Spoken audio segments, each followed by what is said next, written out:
All right, we are in a weather alert right now, and you might not be able to make it out from this video. You can see that the roads are wet there, but really, if you're in, a building where you can hear the wind outside, well, it is whipping. Like here, we can hear it whipping throughout this newscast. Almost sounds like thunder. It's so loud, but it's just the wind. And all morning, I've been hearing the loudness. It's just been getting louder and louder throughout the morning as the winds pick up in intensity, and that's the theme next few hours. The strongest winds, we're already seeing reports of gusts up to 60 miles per hour in spots. Actually, a couple of reports of over 60 mile per hour gusts. So that's just showing you how strong these winds really are. We still have the high wind warning in place across much of the area, really, south and east of Providence, where we're looking at these higher gusts expected for the next few hours. Still very strong further inland, but not quite as high, looking at gusts of 55 miles per hour or so. Current gusts seeing 55 down in Newport, 49 in Providence, 41 westerly. Again, we've been seeing reports as high as 60 miles per hour in some cases. Groton, Connecticut was actually gusting to 66 a short time ago. Even Block Island, 62 as well. So very gusty out there this afternoon. Narragansett, very stormy as well. We have that onshore flow pushing all the water onto the beach. Very strong winds again, continuing until the next 3-4 hours or so, and then we'll start to see those kind of at least somewhat taper back a little bit. New Bedford, wet, windy out here. You can see the boats rocking in the water. Just very stormy out there on this Friday. Here's the weather setup. Here is the reason why. Cold front pushing its way to the east. We're in what we call the warm sector. This is a south flow out ahead of that cold front. Very strong winds out ahead of it, even staying gusty behind it as cold air rushes in. So we're going to be looking at kind of a two-part system here with wind on both sides of the front.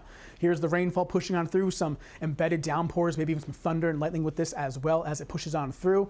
Temperatures quickly, look at this, mid to upper 50s, very mild out there, again with that south flow that we're looking at. So for the rest of today, the storm impacts strongest gusts now through about 3 p.m. or so. It'll still be windy beyond that, but I think the strongest winds will be between now and about 3 or 4.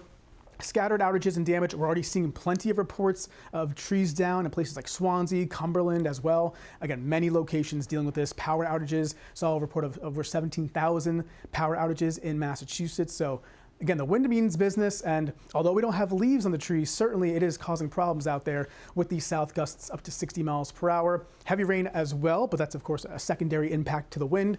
And just use caution on the roadways if you are traveling for the remainder of the day. Look at the temperature map though. Plenty of cold air off to the west. This is on its way for us as we go into tonight and for Saturday, but out ahead of that front, very mild along the eastern seaboard in the 50s down to parts of Virginia as well. So here's the wide view showing you that system that's pushing its way on through. Again, we're seeing the rain, the gusty winds.